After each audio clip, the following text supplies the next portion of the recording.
대부분 지방이 어제와 비슷하겠지만 영남 지방은 오늘보다 조금 낮겠습니다. 지금 서울의 기온 22.8도입니다. 11시 뉴스 마칩니다. 오태훈이었습니다. KBS.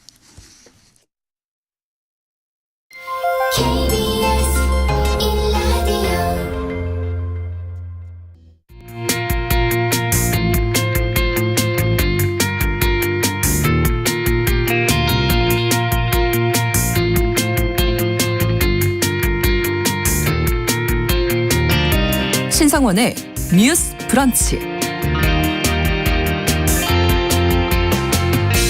안녕하십니까. 아나운서 신상원입니다. 미국의 금융그룹인 골드만삭스가 조직적으로 여성차별을 했다며 소송을 제기한 여직원들에게 2억 1,500만 달러를 지급하기로 합의했습니다. 골드만삭스는 월가에서도 남녀차별이 유독 심하다고 하고요.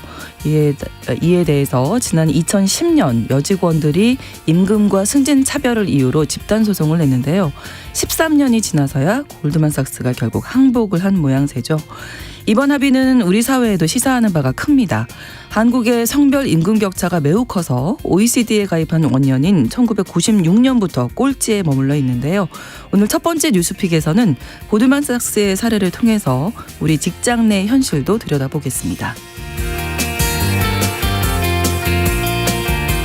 5월 11일 오늘은 입양의 날입니다. 국내 입양을 활성화하고 관련 문화도 정착시키기 위해 제정됐는데요. 최근 몇 년 사이 입양 사례가 계속 줄어들고 있습니다. 국내만 놓고 보자면 지난 2019년 387명이었던 입양자 수는 지난해 226명까지 줄었습니다. 더불어 입양한 10명 중 9명은 3세 미만으로 영유아 쏠림 현상이 두드러지게 나타났는데요. 오늘 두 번째 뉴스픽에서는 입양의 날을 맞아서 우리의 입양 제도와 인식 등을 점검해 보겠습니다. 5월 11일 목요일 신성원의 뉴스 브런치 문을 여겠습니다.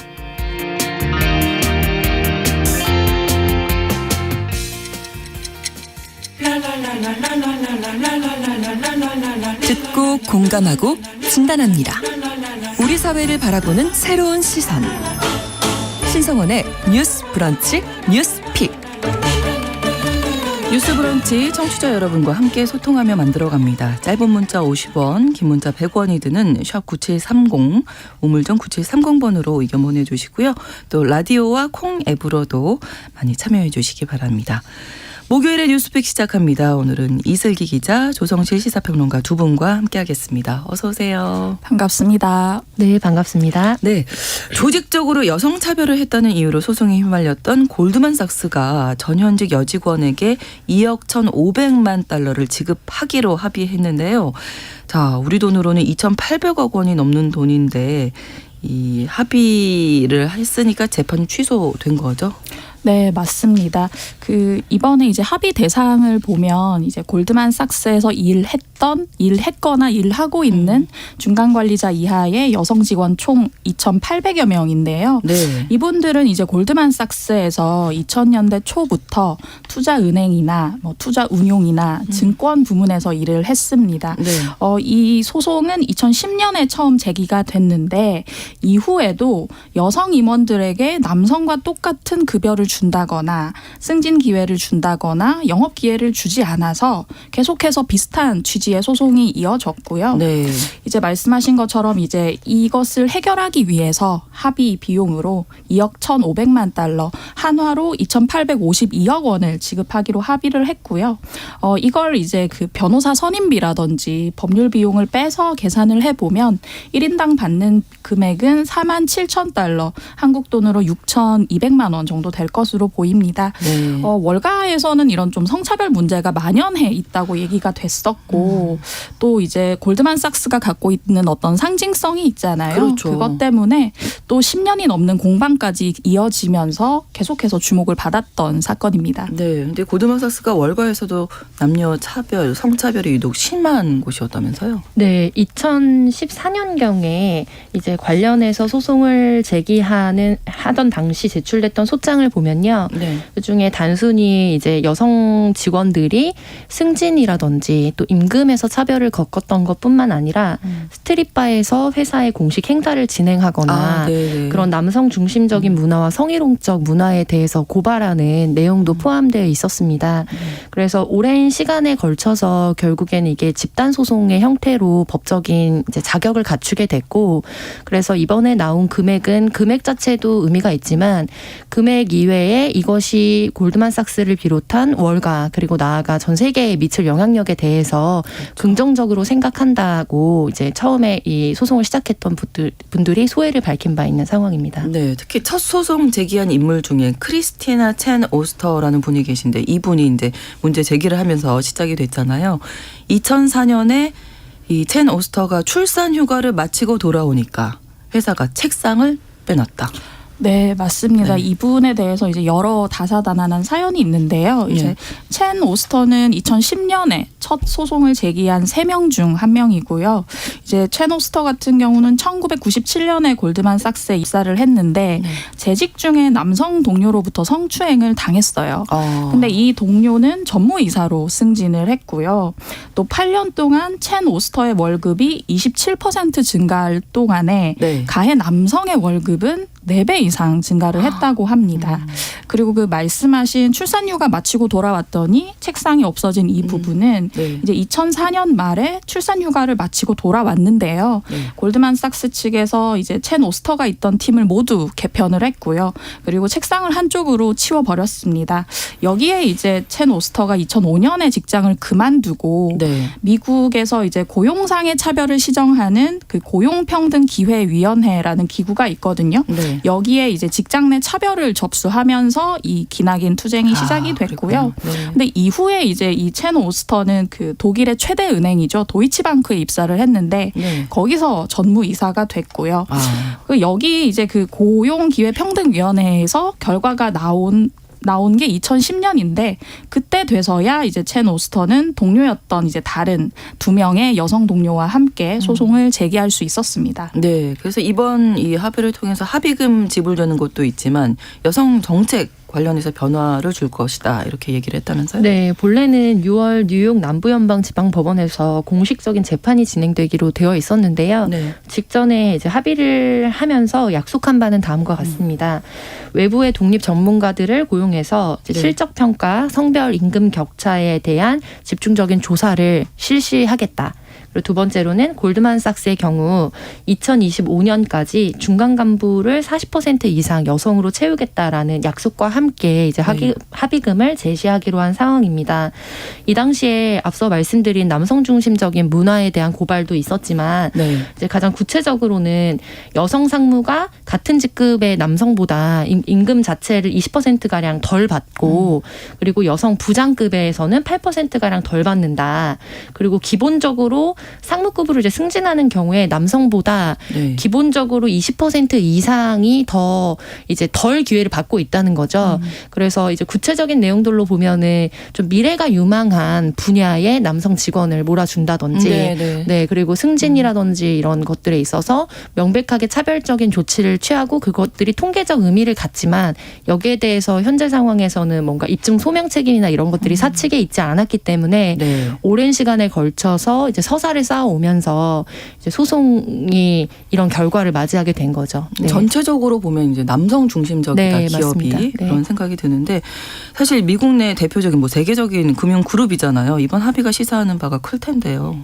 네, 골드만삭스의 반응을 살펴보면 2010년에 첫 소송이 나왔을 때 뭐라고 얘기를 했냐면요.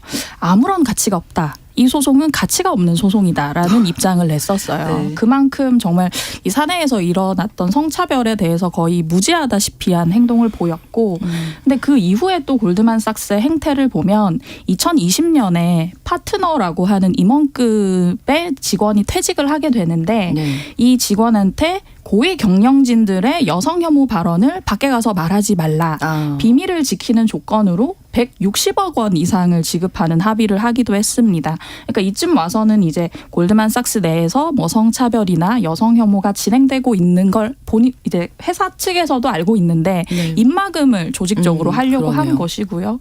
근데 이제 13년에 걸친 이제 여성 직원들의 부단한 투쟁 끝에 이제 골드만삭스의 입장이 바뀌게 된 거고, 그리고 또 외신들에서 평가하기로 2010년에 소송이 일어난 직후부터 골드만삭스의 여성 임원 비율이 조금씩 늘어나고 있다라는 얘기를 하고 있고요. 그리고 또 월가 전체를 보면 미국의 6대 은행이라고 하는 곳 중에서 CEO가 여성인 곳은 한 곳밖에 없거든요. 나머지는 다 남성들인데, 그래서 그만큼 월가의 어떤 그 유리천장이랄까 네. 여성에 대한 장벽이 있었는데, 이 재판 판결을 보고 다른 뭐 은행들에서도 주시를 하고 있는 상황입니다. 네. 조평론은. 네, 그래서 참 아이러니컬하게도 이제 이런 소송들이 진행되고 또 전 세계적으로 아무래도 이제 페미니즘적인 시각에 대한 재조명들이 이루어지면서 여성 임직원이나 여성 중간 관리자 비율이 골드만삭스에서 점차 높아졌던 것은 사실입니다. 네. 그런데 앞서 말씀하셨던 이제 성차별적 문화에 대한 고발하지 않겠다라는 비밀각서를 이제 체결을 네. 하고 관련해서 합의금을 지급했다거나 혹은 또 이런 사내 괴롭힘과 차별에 대해서 내부 고발을 하는 책이 얼마 전에 나왔었거든요. 불량시장이라는 책으로 나왔었는데 네. 이제 그런 책들에서 진술하고 있는 시기가 대외적으로는 여성 임원들을 점차적으로 늘리고 있었던 시점에도 여전히 내부에서는 이런 고질적인 부분들이 변화하지 않고 이루어지고 있었다라는 폭로가 나와서 충격을 줬어요. 그런데 이제 이번에 공식적으로 합의금을 이제 주기로 하고 또 이게 전 세계적인 뉴스가 되면서 아무래도 보는 시선들도 굉장히 달라지다 보니까 그렇죠. 이런 부분에 있어서 이번에 합의금과 이 판결 전에 여러 가지 과정들이 주는 것은 파장을 일으킬 수밖에 없는 것으로 보이고요. 그리고 또 법적인 부분에서 있어서도 전 세계적으로 아무래도 여성들의 성별임금 격차에 대한 재조명이나 네. 이런 부분들이 점차 강화되고 있기 때문에 이런 입증 책임의 전환이나 이런 트렌드에 맞춰서 변화는 좀 지속될 수밖에 없는 상황으로 보입니다. 네, 우리가 이 골드만삭스 얘기를 하면서 계속 떠오르는 건 우리나라 내에서요, 우리 기업에서의 직장 내 임금, 성차별 같은 것들을 떠올릴 수밖에 없는데요. 이 부분 한번 좀 짚어주시죠. 네, 우리나라가 OECD 꼴찌라고 자주 언급되는 분야가 이 네. 성별임금 격차와 저출산, 출생률 문제 같은 그렇죠. 것들이에요. 하도 꼴찌란 말을 많이 들으셔서 좀 면역이 되셨을 수도 있는데 네. 좀 자세히 읊어드리면 이제 2021년이 가장 최근의 통계인데 네. 이때도 한국의 성별임금 격차는 OECD 가입국 중 꼴찌이고요. 가입한 원년인 1996년 이래 27년째 꼴찌고요. 네. 2021년 기준으로는 성별 임금 격차가 31.1%인데 이걸 풀어서 말씀드리면 남성이 100만 원의 임금을 받을 때 여성은 68만 9천 원, 69만 원 정도만 받는다는 얘기입니다. 네. 우리나라에 이어서 이제 두 번째 꼴찌가 일본인데 네. 일본에 비해서도 10%포인트 내외의 큰 격차를 유지를 하고 있어요. 그렇군요. 그리고 이것뿐만 아니라 또 이제 어떤 성평등 지수로 많이 얘기가 되는 게 영국의 이코노미스트지에서 얘기를 하는 유리천장 지수라고 하는 건데요. 네네. 유리천장 지수도 한국은 이제 OECD 29개국 중에 최하위고요. 2013년에 이 지수가 발표되기 시작한 이래 줄곧 꼴찌입니다. 유리천장 지수는 여러 가지 지표를 두고 종합 평가를 하는 건데 당연히 이제 성별임금 격차도 좀 좋지 않았고 네. 또 하나 눈여겨볼 것은 기업 이사회 내에 여성 비율이 12.8%예요. 근데 OECD 평균은 30.1%인 거거든요. 네. 이걸 두고 이코노미스트에서 여전히 한국과 일본은 가족이나 직업 커리어 중에 하나를 택해야 하는 어떤 문화가 있다. 그렇기 때문에 최하위를 기록했다라고 지적을 했습니다. 네. 남녀 간 임금 격차가 남성이 100만 원 받을 때 여성은 68만 9천 원. 가장 큰 이유 어떤 걸로 보실까요? 네, 가장 큰 이유로 손꼽히고 있는 것은 여성들의 고용 단절 현상입니다. 그래서 이제 M자 고용률이라는 것들이 네. 한동안 또 주목을 받았었는데요.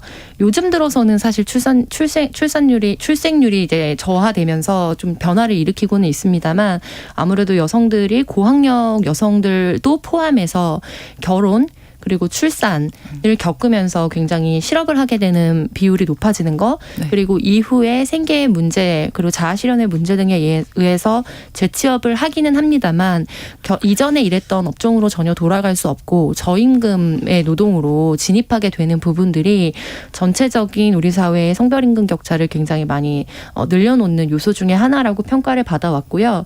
그리고 가장 중요한 거는 이제 남성과 여성을 연령별로 쫙 펼쳐서 봤을 때 남성의 경우에는 이제 한 50세에 넘어가면서 본인의 월 임금액이 계속해서 증가하는 패턴을 보입니다. 평균값으로요. 그래서 55세에서 59세 구간부터 다소 감소하는 패턴을 보이다가 정년을 맞이한다면 한국 사회에서 여성의 월 임금은 남성보다 작은 데다가 35세에서 39세까지 조금 증가하다가 40세가 되면 지속적으로 감소하는 양상을 보이고 있어요. 그래서 여성의 경우 평균값으로 봤을 때 가장 높은 소득을 올릴 수 있는 나이가 40세라고 볼 수 있는 거죠. 그래서 이런 것들이 전체적인 이제 성별 임금 격차에 큰 영향을 주고 있고요. 그리고 이것을 우리의 기본적인 사회학적인 그런 환경과 같이 본다면 이제 82년생 김지영이 일으켰던 파장이나 또 논란 등을 통해서도 우리가 알 수 있지만 한국 사회가 OECD에 있는 어떤 나라보다 전체적인 고등교육 수준이 높습니다. 그렇죠. 네, 그래서 82년생 김지영이 대학에 가던 시절, 2000년대 초반을 기점으로 해서 여성의 대학 진학률이 남성보다 더 앞서기도 하고 OECD에서 전체적인 것이 고등 이제 교육률이 전체적으로 1위로 좀 압도적으로 안정적으로 안착하게 되는 시점이었거든요.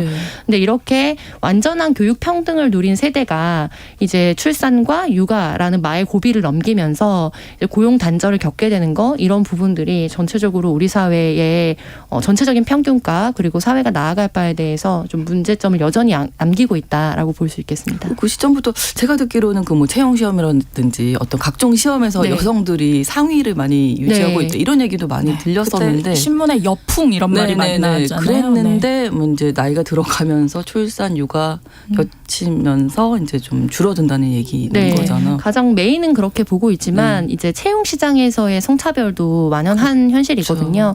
그래서 뭐 서울교통공사 같은 경우에 채용 과정에서 최고 득점을 했던 여성 합격자를 배제하고 이제 채용을 해서 논란이 됐었고, 이제 그 외에 다 고발되지 않는 부분들도 많이 있고요. 그래서 이제 이런 부분들과 관련해서 우리가 어떻게 그러면 제도적으로 이런 부분에 차별을 시정할 수 있게 할 것인가에 대해서 갑론을박이 많이 있지만 여전히 그런 부분에 있어서도 OECD 기준으로 봤을 때 좀 후진적인 상태에 머물러 있다라고 볼 수 있겠습니다. 네, 남녀의 임금 격차가 크다라는 게 문제다라는 부분으로 인식을 먼저 하는 게 중요할 것 같고, 그 첫발로 서울시에서인가요? 이 성평등 임금 공시제도 도입에 대한 이야기가 나왔습니다. 이 제도 시행한 다른 나라들은 효과를 봤다면서요? 이게 어떤 얘기인지? 네, 이제 스웨덴 같은 경우는 이제 10인 이상 사업장이면 성별 임금을 조사해서 분석을 하고 노동자가 원할 경우 정보 제공을 해야 되거든요. 10인 이상 사업장이라고 하면 정말 굉장히 소규모 사업장까지 포괄을 한 건데 이걸 했더니 스웨덴에서는 이제 2011년에는 성별 임금 격차가 14.1%였다가 지속적으로 감소해서 2021년에는 9.9%였다고 합니다. 근데 이제 스웨덴 같은 경우는 이제 워낙 복지가 좋고 성평등에 가까운 북유럽 나라라서 좀 실감이 안 오실 수 있는데 독일 얘기를 또 말씀을 드리면 독일이 이제 2011년에 성별 임금 격차가 22%로 유럽에서 굉장히 격차가 큰 국가였거든요. 생각보다. 그래서 이것에 대한 좀 심각성을 느끼고 임금 투명화법이라고 해서 성별 임금을 공시하는 그런 제도를 시행을 했는데요. 이걸 했더니 2015년 이후에 이제 매년 약 1%포인트까지 감소폭이 증가를 했고 2020년에는 성별임금 격차를 18%로 줄이는 데까지 성공을 했다고 합니다. 그리고 한국에서는 아까 살짝 얘기하셨던 것처럼 이제 서울시에서 최초로 성평등 임금 공시제도라는 걸 시작을 했는데요. 이제 2019년에 처음 시행을 할 때 이제 시 소속 투자 출연기관 22곳에 대해서 실시를 했더니 사실은 공공부문이라고 하면 민간보다는 성별임금 격차가 그쵸. 덜할 것이라고 생각이 네네. 되는데 어떤 기관에서는 최대 46.42%라는 격차가 나온 거예요. 이걸 그 해당 기관에서도 그 결과를 받아들고 놀랬다고 할 만큼 네. 그런 이례적인 것 같지만 이례적이지 않은 그런 결과가 나오기도 했습니다. 그렇군요.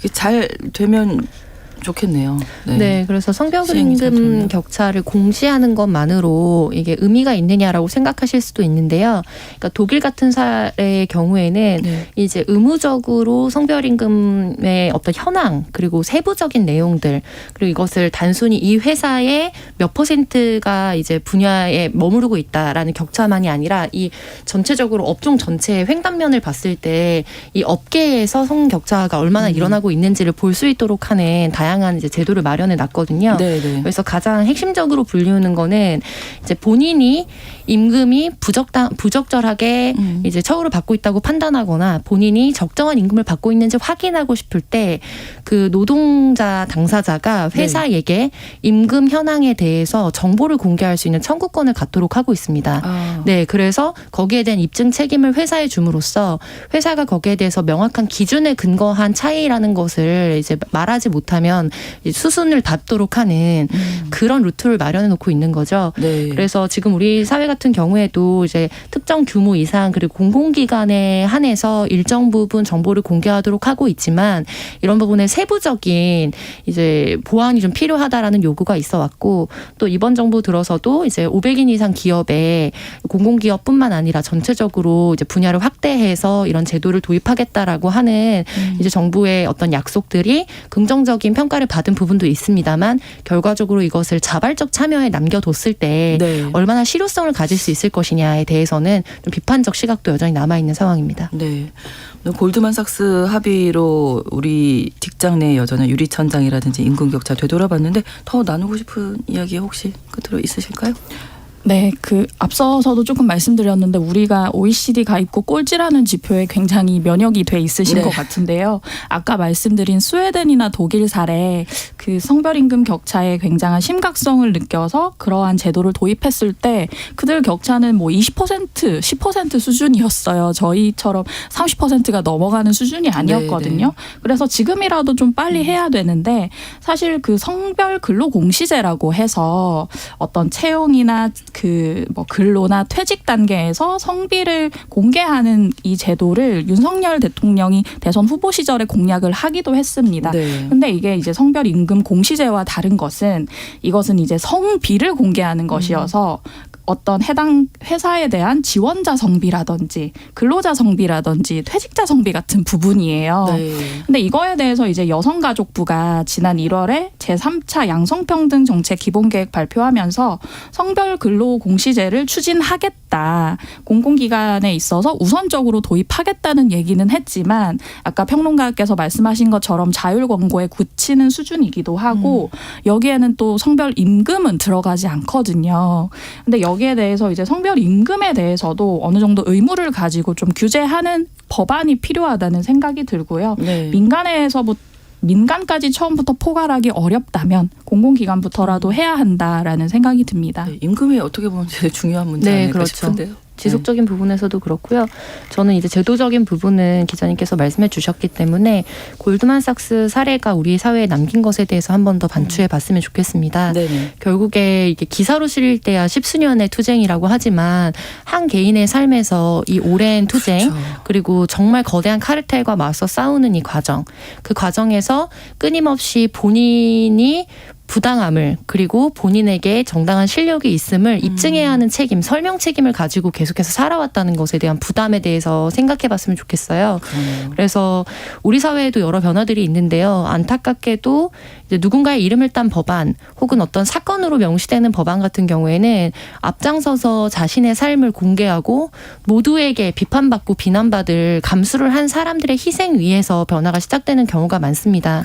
네, 그래서 그런 부분들에 있어서 우리 사회 여러 법안들도 누군가의 희생 속에서 만들어졌거든요. 그래서 그런 분들에게 또 한 번 더 감사한 마음을 갖고 또 앞으로도 지난한 변화의 과정을 거쳐가기 위해서 얼마나 많은 사람의 삶이 또 전시돼야 하나 이런 생각을 하면 그러네요. 좀 암담한 마음을 좀 느끼게 되는 것 같아요. 네네. 그래서 우리 함께 좀 그런 문제에 직면하신 분들이 또 용기를 내실 수 있도록, 그리고 무차별한 공격과 비난으로 한 사람의 삶을 정말 매장시키는 일들은 없었으면 좋겠다. 그럼요. 이런 말씀을 좀 드리고 싶습니다. 인공격자가 숫자로 보니까 정말 네, 좀 크구나 이렇게 맞아요. 실감이 네. 되기 때문에 그런 것부터 먼저 인식을 네. 하는 게 필요하지 않을까 싶습니다.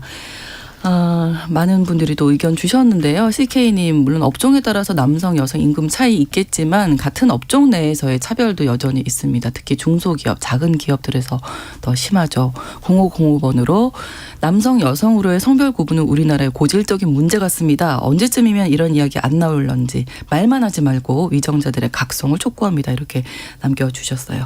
뉴스브런치 1부 마치고요. 2부에서 뉴스픽, 두 번째 뉴스픽으로 이어가겠습니다. 11시 30분부터 일부 지역에서는 해당 지역 방송 보내드립니다.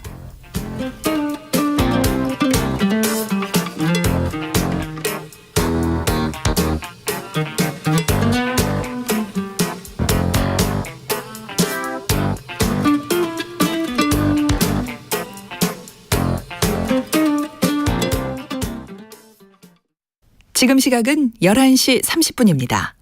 KBS 여러분은 지금 KBS 1라디오 신성원의 뉴스 브런치를 함께하고 계십니다. 오늘이 5월 11일 입양의 날입니다. 그래서 오늘 입양에 대한 여러 가지 이야기들도 나눠보려고 하는데요. 먼저 이 기자님, 그 입양되는 아이들 10명 중 9명이 3세 미만이라고요.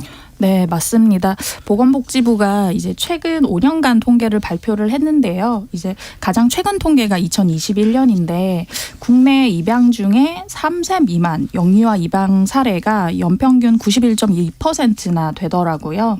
그리고 이 중에서도 이제 생후 3개월에서 1년 미만, 보통 이제 영아라고 하죠. 네. 영아의 입양 사례가 뭐 60 내지 50%로 가장 비중이 컸습니다. 이제 해외 입양으로 가면 영유아 쏠림 현상이 더 심각한데요. 네. 3세 미만이 약 97%를 차지하고 있고요. 단 이제 해외 입양의 경우는 1세 미만의 영아가 입양된 사례는 없는데 네.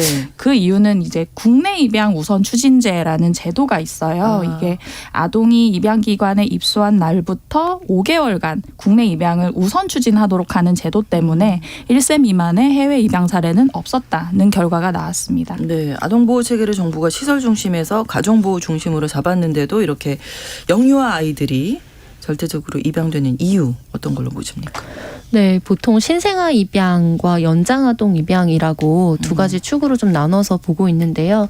아무래도 연장아동 입양 같은 경우에는 이제 적응의 문제라든지, 그래서 다시 파양이 되는 과정을 겪는다거나, 그리고 부모 입장에서 특히 한국 사회에서는 네. 이제 혈연주의나 이런 것들도 되게 강하기 때문에 이제 뱃속에서 갓 태어난 아이, 그리고 영아 상태의 인지나 이런 부분들이 충분히 이루어지지 않은 상태의 아이를 이제 선호하는 경향이 높은 것으로 알려져 있습니다. 이제 제가 입양에 관심이 있어서 아이들과 함께 이제 그런 입양 전 아동을 이제 네. 위탁해서 보호하는 기관에 좀 방문을 한 적이 있었어요. 네. 근데 이제 그때 당시에 얘기해 주셨던 게, 그 담당자분이 3세 전에 입양되지 않으면, 특히 사실상 영아였을 때, 12세 미만이라든지 네. 15세 미만, 18개월 미만 이럴 때 네. 입양되지 않으면 국내 입양은 거의 안 된다고 봐야 하고, 해외 입양도 간간히 이루어지는 현실이다라는 부분을 좀 말씀해 주셨고, 네. 그중에서도 여아의 경우에는 국내 입양에서도 이제 대기를 좀 해야지만 국내 입양 연결이 된다면, 남아의 경우에는 그때 당시 담당자분이 말씀하셨을 때는 10명 중에 1명이 입양이 될까 말까 한 현실이라고 말씀하셨어요. 그래서 보육원에 상대적으로 보육원에서 지내게 되는 아동의 경우에 성비 차이가 좀 생길 수밖에 없는 현실이라는 점, 이런 부분들이 좀 입양 현실에 좀 숨겨진 이면일 수 있을 것 같습니다. 네. 그럼 3세 이상 된 아동들은 다 시설로 네, 갈 수밖에 아무래도 없는 갈 수밖에 상황이네요. 없는 현실이죠. 네, 네, 왜냐하면 입양이 되지 입양이 않으면. 이루어지지 않으면 좀 아무래도 이후에 거주할 곳이라든지 보호자의 네, 네, 문제라든지 그렇죠. 이런 부분들이 생기기 때문에요. 근데 국내 입양 수는 줄었다면서요? 네, 맞습니다. 최근 통계청 통계 보면 네. 이제 2021년이 가장 최근 통계인데 네. 입양아 수가 415명인데 이게 역대 최저치예요. 이걸 예전 수치랑 비교를 해보면 5년 전인 2016년에는 880명이었거든요. 근데 줄었네요. 절반도 미치지 못하는 수준이 됐습니다. 이걸 두고 이제 여러 전문가들이 얘기를 하기로는 네. 출생아 수 자체가 그새 감소를 했잖아요. 그래서 이제 절대적인 그 인구 규모 자체가 줄어든 탓도 있다고 하지만 또 하나 지적을 하는 부분은 이제 언론에 입양 가정의 아동학대 사건이 많이 노출이 되면서 네, 네. 이제 아. 입양 가정들에 대한 어떤 부정적 인식이 좀 심화된 거를 많은 원인으로 들고 있어요. 그래서 2020년에 일어났던 그 이른바 정인이 사건이라고 네, 네. 하는 서울 양천구에서 일어난 아동학대 사건 기억을 하실 텐데 이때부터 좀 입양 가정에 대한 시선이 따가워졌다. 더 나아가서는 입양 가정을 좀 잠재적 범죄자로 보는 것 같다. 분명히 뭔가 입양아에 대해서 뭔가 해로운 행동을 할 거라는 그런 시선들이 생기면서 입양 가정들이 많이 주저하고 있는 게 현실이라고 합니다. 그러니까 입양을 결심을 마음속으로 해도 남의 시선 때문에 네. 이제 포기할 수밖에 없다 이런 얘기가 될 텐데 입양을 준비하시는 분들 또 위탁이 꼭 필요한 아이들을 위해서 또 우리가 좀 필요한 제도 생각해봤으면 좋겠는데요. 네, 우선은 이제 입양으로 영원한 가족을 만나게 되는 게 가장 좋은 방법이라고 할 수 있겠고요. 근데 다만 이제 출산 자체에 대한 깊이 그리고 육아에 대한 깊이 같은 것도 전체적으로 줄어드는 것도 사실 입양 아동이 줄어드는 거에 영향은 있을 텐데 이제 양천 아동학대 사망 사건 이후에 이제 입양을 원하는 가정이 줄어들다 보니까 그 사이 3년이 벌써 지나버렸잖아요. 네. 그럼 앞서 우리가 이야기했던 것처럼 3세 이상의 연장아동의 경우에는 사실상 입양을 기피하기 때문에 그러네요. 어떻게 보면 결정적 시기에 가까웠던 시기가 지나버렸다고 또 볼 수도 있습니다. 그래서 이제 입양까지는 하기가 어렵지만 현재 여러 가지 상황상 이제 위탁 정도는 내가 기여할 수 있고 누군가에게 또 품을 내어줄 수 있을 것 같다라고 결심하시는 분들이 계실 것 같아요. 네, 네. 근데 이제 생각보다 많은 분들이 알고 계시지 못해서 좀 이 설명을 가져와 봤어요. 네. 그래서 우리가 가정위탁 사업이라는 것을 국가적으로 진행을 하고 있습니다.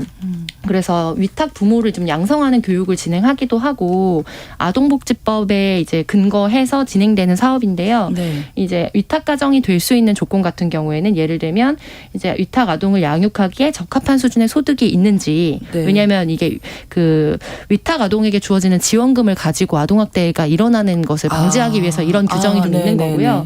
그리고 위탁 아동에 대해 종교의 자유를 인정할 수 있는지 그리고 위탁 아동을 포함해 본인 가정에서 기르고 있는 아동이 4명을 넘지 않는지 이런 여러 가지 성범죄, 가정폭력, 아동학대, 정신질환 등의 전력이 있는 사람이 가정 내에 있는지 등을 네. 이제 조사한 후에 위탁 부모 예비 교육을 받은 사람 중에 선정된 가정들에 한해서 이제 뭐 짧게는 3개월에서 6개월에 해당하는 임시 위탁을 연결해 주기도 하고요. 그렇지 않고 좀 다른 입양 가정으로 인계되기까지 과정을 좀 감당해 주는 그런 위탁 제도로 연결이 되는 이런 프로그램이 좀 진행되고 있습니다. 네, 네. 그래서 아동에게 지급해야 되는 기본적인 생활에 대한 지원금은 정부의 지원금 차원으로 좀 지급이 되고 있는 수순이라서 이런 부분에 있어서 좀 관심이 있으신 분들은 가정 위탁 제도라는 이제 검색어로 찾아보시면 네. 이것을 전문적으로 해주는 좀 기관이 있거든요. 네. 그래서 이런 부분들에 대해서도 좀 관심을 갖고 지켜봐 주시면 좋겠다라는 말씀을 드리고 싶었습니다. 가정 위탁 제도. 네, 왜냐하면 이게 영유아의 인지와 언어가 발달되는 시기가 영아 시기라고 많이들 보고 있는데, 그러니까 뭐 길게는 만 5세 미만 아니면은 뭐 만 3세 미만으로 보고 있는데요. 네. 이 시기에 이제 그야말로 집단 보육 시설에서 생활하지 않고 이제 가정 형태에서 눈맞춤이나 상호작용을 조금 더 원활하게 할 수 있는 가정 환경에 노출되는 것이 영아의 발달과 그리고 장기적인 인성 형격 등의 형성 등에 굉장히 결정적으로 중요하다라는 권고들을 전문가들이 많이 하고 있습니다. 그래서 이제 이 시기만이라도 사실은 가정 안에서 좀 돌봄을 받고 상호작용을 할 수 있는 그런 환경이 좀 더 많이 확대됐으면 좋겠다라는 바람으로 좀 공유해봤습니다. 네, 저희가 뭐 입양 관련된 얘기 한 달 전쯤에 또 얘기했던 것 같은데 네, 맞습니다. 할 얘기가 너무 많아요. 근데 해외 입양인이 국가를 상대로 소송 제기한 일도 있었잖아요. 네, 이제 40년 전에 미국으로 입양됐던 아담 크랩서 씨, 이제 한국명으로 신성혁 씨인데요. 2019년에 정부와 입양기관을 상대로 손해배상 소송을 제기를 했습니다. 이제 신성혁 씨 같은 경우는 3살 때 이제 홀트 아동복지회를 통해서 미국으로 입양이 됐다가 37년 만인 2016년에 시민권이 없다는 이유로 추방이 됐어요. 근데 이분 같은 경우는 정말 다사다난했던 게 양부모의 아동학대가 있었고요. 2차례 파양을 겪으면서 16살 때부터 노숙 생활에 내몰렸다고 합니다. 근데 이제 성인이 돼서야 나한테 시민권이 없다는 사실을 깨달았고요. 네. 과거에 있었던 이제 경범죄 전력까지 좀 문제가 돼서 2016년에 미국에서 추방당했습니다. 이제 이 신성혁 씨 측에서는 이제 홀트와 정부가 입양 절차를 끝까지 책임지지 않았다라는 얘기를 하고 있어요. 이제 네. 추방됐던 주된 이유 중에 하나가 그 당시 이제 신성혁 씨의 호적이 기아라고 표현이 돼 있었는데 유기된 아동이라는 거죠. 근데 실제 신성혁 씨는 친모가 있었거든요. 그러니까. 그럼에도 불구하고 약간 입양의 편의 같은 걸 위해서 서류를 그렇게 조작한다고 그때도 말씀드렸던 그 맞아요. 사건이 딱 이 신 씨의 사례고요. 그렇군요. 그리고 이제 이거에 대해서 정부는 제대로 된 관리 감독을 하지 않았다라는 이유로 소송을 제기했습니다. 사실은 이 결과가 작년 12월쯤에는 나올 예정이었는데 아직까지는 나오지 않고 있어서 지금 결과를 지켜보는 상황이고요.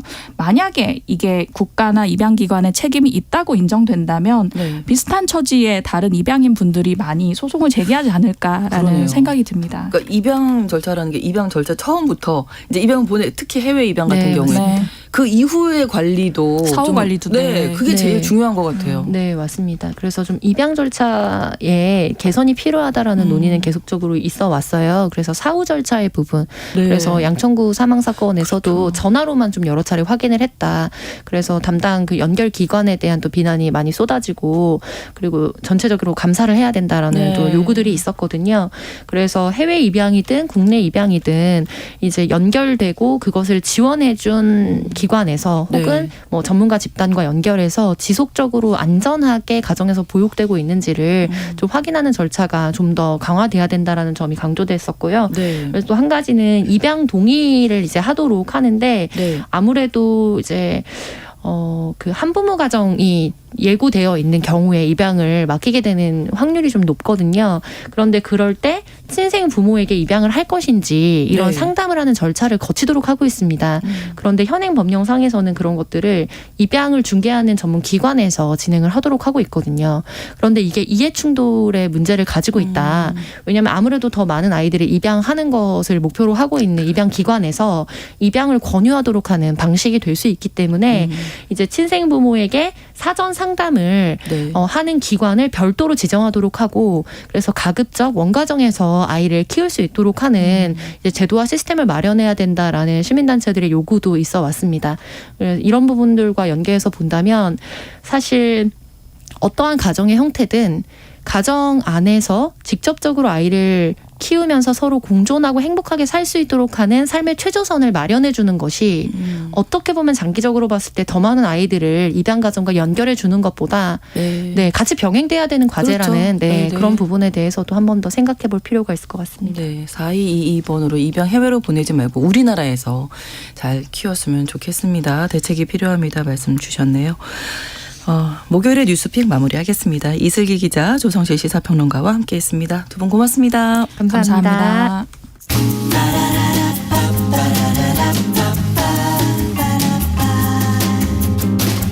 신성원의 뉴스 브런치는 여러분과 함께합니다. 짧은 문자 50원, 긴 문자 100원이 드는 샵 9730. 무료인 콩 앱과 일라디오 유튜브를 통해 참여해주세요.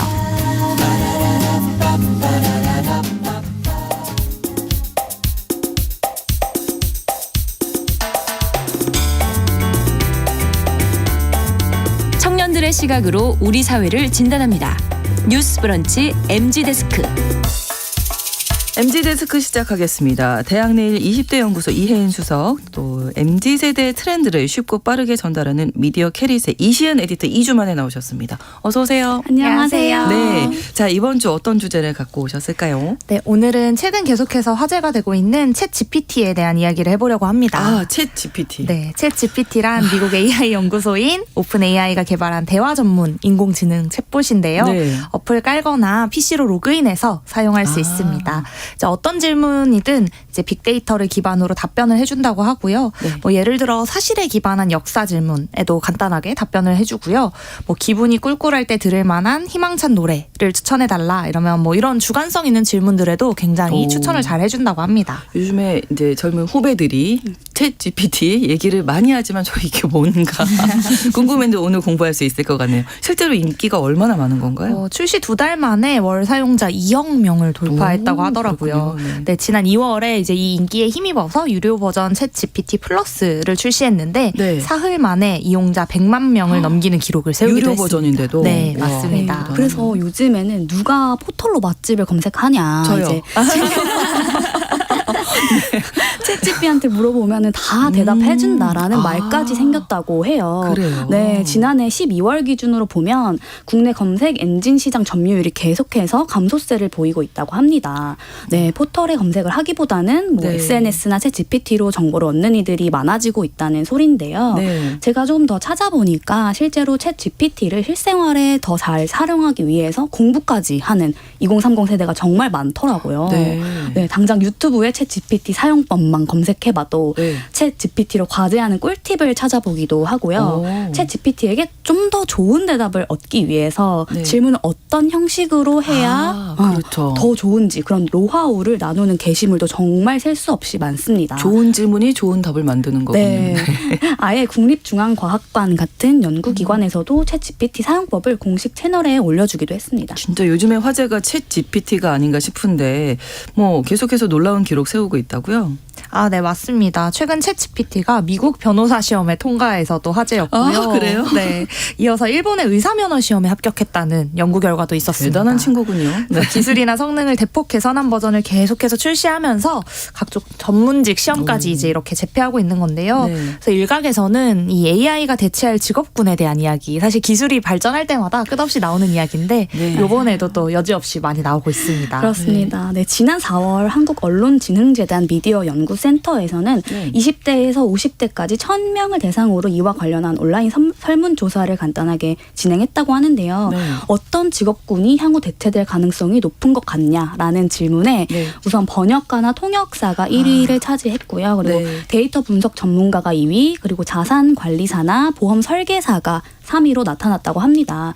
좀 더 놀라운 건요. 그 이외로도 창의성을 요하는 직업군인 작곡가나 오. 혹은 영상 편집자, 네. 디자이너, 언론인 또한 순위권에 있었다는 게 좀 놀라운데요. 아나운서도 없어질 거라고 하더라고요. 네. 그런 말 너무 AI가 슬퍼요. 뉴스 한다고 더 네. 안 틀리고 잘 읽는데요.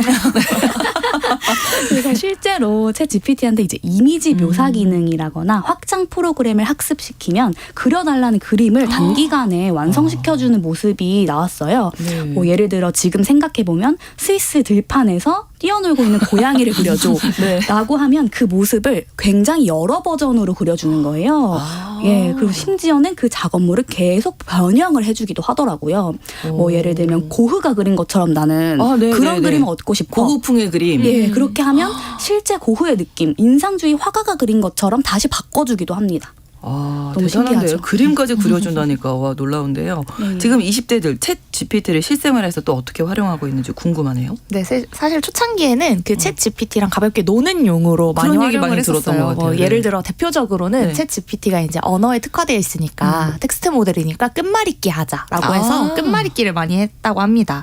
그래서 AI랑 끝말잇기에서 내가 이기냐 지냐 같은 것들로 이런 겨루는 놀이를 했었고요. 네. 이제 초반에는 근데 이게 학습 모델이다 보니까 제대로 학습이 안 되어서 막 웃긴 에피소드들이 많이 생기기도 했어요. 가령 예를 들어 뭐 끝말잇기를 하자 하면서 과일을 이제 제시어로 네. 했는데 과일에 끝나는 일자로 시작하는 단어들이 아니라 과일 카테고리 안에 있는 레몬을 댄다거나 예를 들어 약간 이런 어설픈 모습이 보이면 또 이거 자체가 또 하나의 유머가 되고 AI도 이렇게 실수도 한다 이런 짤이 돌기도 했었습니다. 맞아요. 네. 여러분도 혹시 그 맥북 던짐 사건이라고 아니요, 혹시 저는 들어보셨나요? 몰라요. 같은 결의 얘기인데요. 네. 이게 한 네티즌이 조선 왕조 맥북 던짐 사건에 대해서 설명해줘라고 없는 사건에 대해서 한번 물어봐 본 거예요. 네네. 예, 근데 이제 이 챗 GPT가 실제 역사에 없는 사건이지만 세종대왕의 맥북 프로 던짐 사건은 조선 왕조실록에 기록된 일화로 15세기에 훈민창군 진짜요? 초고를 작성하던 중 분노해서 맥북을 방으로 던진 사건입니다라고 설명을 해버린 거예요.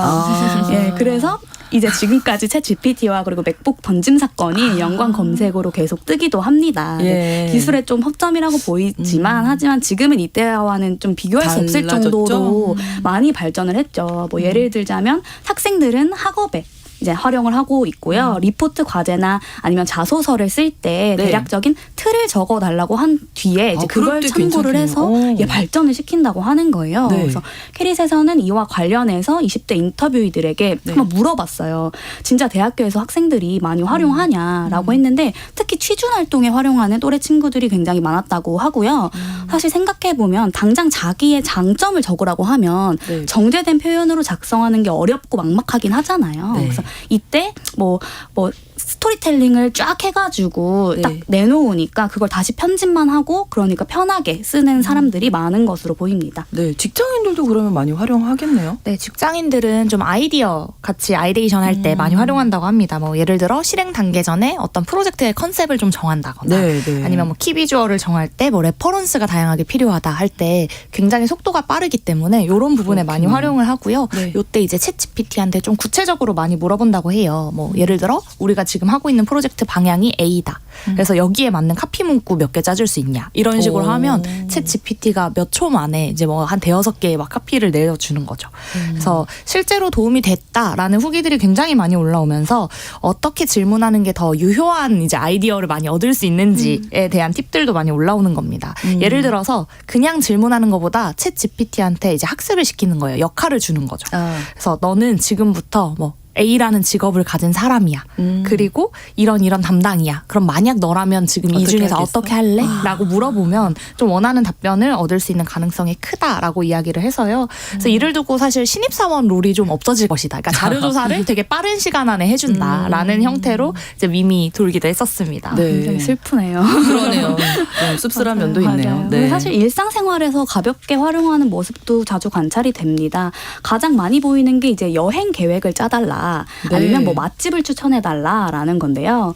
실제 이제 유튜브에 챗 GPT 그리고 여행을 같이 검색을 하면 네. 챗 GPT가 짜주는 코스대로 유럽 여행하기와 오. 같은 콘텐츠들이 굉장히 많이 보일 거예요. 그래서 이러한 콘텐츠에 대한 반응도 긍정적인 편입니다. 뭐 신개념 여행법이다. 나 진짜 너무너무 계획 짜기 힘들고 귀찮았는데 물어보니까 다 알려주더라. 뭐 적절하게 잘만 활용하면 가이드가 필요 없어지는 거 아니냐라는 이야기도 나오더라고요. 뭐 우리 생활 전반에 아주 밀접하게 들어가 있는 것 같은데 문제점, 우려의 시각 어떤 것들이 있을까요? 네, 물론 많이 있습니다. 뭐 앞서 말씀드렸던 맥북 던짐 사건처럼 사실 네. 있지도 않았던 사실이 아닌 그러니까요. 정보들을 진짜인 것처럼 대답하는 경우가 있기 때문에 네. 100% 맹신하는 것은 조금 우려가 있다라는 것들이 많이 이야기가 나오고 있고요. 그래서 학업이나 일에 활용할 때 답변을 좀 그대로 활용하기보다는 스스로 사실을 검증해야 한다라는 게 대론입니다. 네. 또 다른 결론은 챗 GPT가 이렇게 만들어낸 거짓 정보에 이제 온라인이 좀 인터넷이 오염될 문제도 있다라고 제기하기도 하는데요. 네. 뭐 제품 리뷰에 관련해서도 이야기가 많이 있어요.